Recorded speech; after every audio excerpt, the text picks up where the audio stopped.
మాడుగులలో TDP MLA అభ్యర్థిని మార్చి ఆలోచన చేస్తోంది ఆ పార్టీ అధిష్టానం. మాడుగులలో బండారు సత్యనారాయణ మూర్తికి టికెట్ ఇచ్చే అవకాశం ఉందని తెలుస్తోంది. బండారు పేరు ఇవాళ లేదా రేపు ఖరారు చేసి ప్రకటించే అవకాశం ఉందని పార్టీ వర్గాలు భావిస్తున్నాయి. అర్ధరాత్రి మాజీ మంత్రి బండారు సత్యనారాయణ మూర్తి ఇంటికి అనకాపల్లి కూటమి ఎంపీ అభ్యర్థి సీఎం రమేష్ వెళ్లడంతో మాడుగులలో టీడీపీ అభ్యర్థి మార్పు ఖాయం అనే చర్చ జరుగుతోంది. బండారుతో సీఎం రమేష్ వెళ్లి చాలాసేపు చర్చలు జరిపారు. మరోవైపు మాడుగులలో బండారు సత్యనారాయణ మూర్తి పోటీ చేస్తే సహకరిస్తానని మాజీ ఎమ్మెల్యే రామానాయుడు హామీనిచ్చారు. అయితే పెందుర్తి టికెట్ ఆశించి భంగపడ్డ బండారు సత్యనారాయణ మూర్తి మాడుగులలో పోటీకి కొన్ని షరతులు పెట్టినట్లుగా తెలుస్తోంది.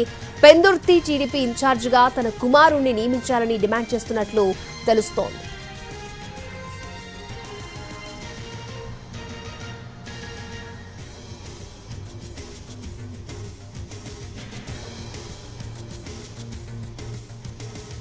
మాడుగులలో టీడీపీ ఎమ్మెల్యే అభ్యర్థిని మార్చి ఆలోచన చేస్తోంది ఆ పార్టీ అధిష్టానం. మాడుగులలో బండారు సత్యనారాయణ మూర్తికి టికెట్ ఇచ్చే అవకాశం ఉందని తెలుస్తోంది. రైట్, ఇదే అంశానికి సంబంధించి మరిన్ని అప్డేట్స్ మా ప్రతినిధి రవిచంద్ర మనకి ఫోన్ లైన్ లో అందిస్తారు. రవిచంద్ర, అక్షయ, టికెట్ దానిలో ఆవేదనతో ఉన్న మాజీ మంత్రి బండారు సత్యనారాయణ మూర్తిని బుజ్జగించేందుకు తెలుగుదేశం పార్టీ రంగంలోకి దిగింది. ఆ పార్టీ నాయకత్వంతో పాటు అనకాపల్లి నుంచి ఉమ్మడి అభ్యర్థిగా ఉన్న సీఎం రమేష్ కూడా నిన్న రాత్రి మంత్రాలు చేశారు. మంత్రాల తర్వాత మాడుగుల అభ్యర్థిగా బండారు సత్యనారాయణమూర్తి పేరును ఖరారు చేసేందుకు, ఆ దిశగా ఆయన పోటీని ఒప్పించేందుకు నిన్న రాత్రి అంతా కూడా ప్రయత్నాలు జరిగాయి. అందుకు బండారు సత్యనారాయణమూర్తి కూడా సానుకూలంగా స్పందించారు.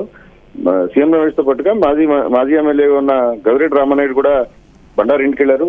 సుదీర్ఘంగా మంత్రాలు జరిగిన తర్వాత కొన్ని షరతులతో మాడుగులు వెళ్లేందుకు బండారు కూడా అంగీకరించారు. ఇవాళ రేపట్లో ఆయన అభ్యర్థిత్వాన్ని ఖరారు చేస్తూ ఒక ప్రకటన వెలువడే అవకాశం ఉంది.